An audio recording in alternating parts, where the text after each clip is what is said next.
Cerita anak Cindelaras dari Jawa Timur.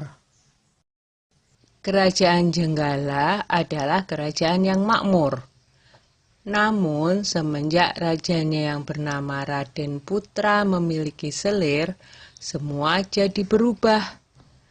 Kerajaan yang tadinya tenang, kini selalu bermasalah. Selir raja yang iri dengan permaisuri menjadi dalang semua masalah tersebut. Selir raja ingin mengusir permaisuri dari istana. Suatu ketika, Selir bersama tabib raja memfitnah permaisuri. Maaf Paduka, seseorang menaruh racun ke dalam minuman Selir. Tidak ada pelayan Paduka yang berani masuk ruangan ini kecuali permaisuri, kata tabib dengan meyakinkan. Raden Putra sangat terkejut dan marah mendengar itu. Ia memerintahkan patihnya untuk membuang permaisuri ke hutan. Untunglah Sang Patih adalah seorang yang bijaksana. Ia sebenarnya tidak tega meninggalkan permaisuri yang sedang mengandung sendirian di hutan. Maafkan hamba permaisuri, hamba tidak punya pilihan lain, kata Patih. Patih membuatkan rumah kecil untuk permaisuri dan kemudian meninggalkannya. Setelah beberapa bulan di hutan, sang putri melahirkan seorang anak laki-laki. Anak itu diberi nama Cinderalas. Karena lahir dan tumbuh di hutan, Cinderalas berteman dengan binatang-binatang di hutan itu. Suatu hari, di saat asik bermain, seekor burung Raja Wali menjatuhkan sebutir telur. Cinderalas mengambil telur itu dan bermaksud menetaskannya. Tetapi secara ajaib, telur itu menetas menjadi seekor anak ayam. Cinderalas sangat menyayangi anak ayam itu. Kian hari, anak ayam itu tumbuh menjadi seekor ayam jantan yang gagah dan bersuara merdu. Kicauan seperti seekor burung yang tengah bersiul nyaring. Yang lebih mengejutkan adalah, setelah bersiul nyaring, ayam itu berkokok. Kukuruyuk! Tuanku adalah Cinderalas. Rumahnya di tengah rimba, atapnya daun kelapa. Ayahnya Raden Putra. Cinderalas memperlihatkan ayam jantan itu kepada ibunya. Ibu Cinderalas yang mendengar kokok ayam itu akhirnya menceritakan asal-usul mengapa mereka sampai berada di hutan. Mendengar itu, Cinderalas bertekad mengungkap semua kejahatan Selir Raja ke istana. Aku akan ke istana, Bu. Aku yakin kebenaran akan menang, dan kejahatan akan mendapatkan hukuman yang setimpal.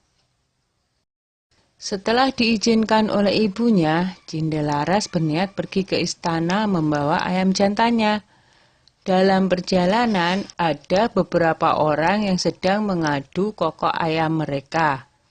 Cinderalas kemudian dipanggil oleh orang-orang itu. Ayo, kalau berani, adulah kokok ayam jantanmu dengan ayamku. Ayam siapa yang paling keras suaranya? Tantang orang itu. Baiklah, jawab Cinderalas. Ketika diadu, ternyata ayam jantan Cinderalas berkokok lebih keras. Ia mengalahkan semua lawannya satu persatu. Ayam Cinderalas tak terkalahkan. Berita tentang kehebatan ayam Cinderalas tersebar dengan cepat hingga terdengar oleh Raden Putra.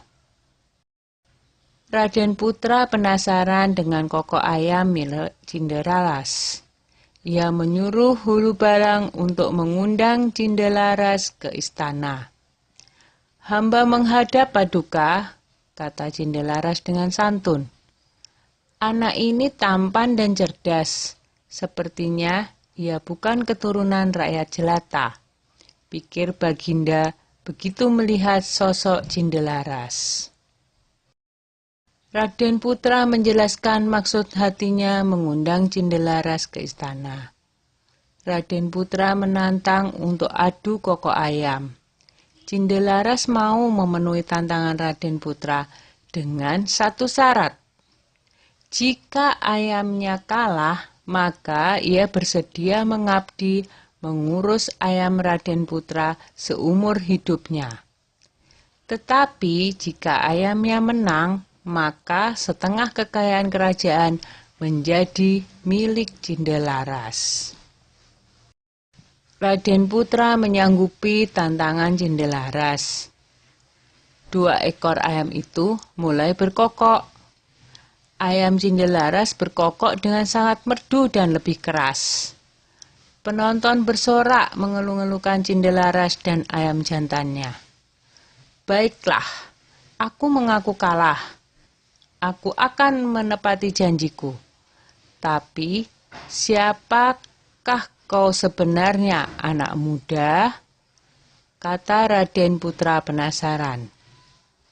Cindelaras lalu membisikkan sesuatu kepada ayamnya. Tak lama kemudian, ayam jantan Cindelaras berkokok keras. Kukuruyuk, tuanku adalah Cindelaras. Rumahnya di tengah rimba. Atapnya daun kelapa, ayahnya adalah Raden Putra. Begitu berulang-ulang. Raden Putra kaget mendengarnya, lalu bertanya, "Benarkah apa yang aku dengar?" Lalu Cindelaras menjawab, "Benar, Baginda. Hamba Cindelaras. Ibu hamba adalah permaisuri Baginda." Bersamaan dengan itu, sang patih segera menghadap dan menceritakan semuanya. "Aku telah melakukan kesalahan," kata Baginda Raden Putra. "Aku akan memberikan hukuman yang setimpal pada selir dan tabibku yang bersekongkol dengannya." Lanjut Baginda dengan murka. Kemudian selir pun dibuang ke hutan. Raden Putra memeluk anaknya dan meminta maaf atas kesalahannya selama ini. Raden Putra dan hulu balangnya segera menjemput permaisuri di hutan. Akhirnya, Raden Putra, permaisuri, dan Cindelaras berkumpul kembali. Setelah Raden Putra tiada, Cindelaras menggantikan kedudukan ayahnya dan memerintah dengan adil dan bijaksana.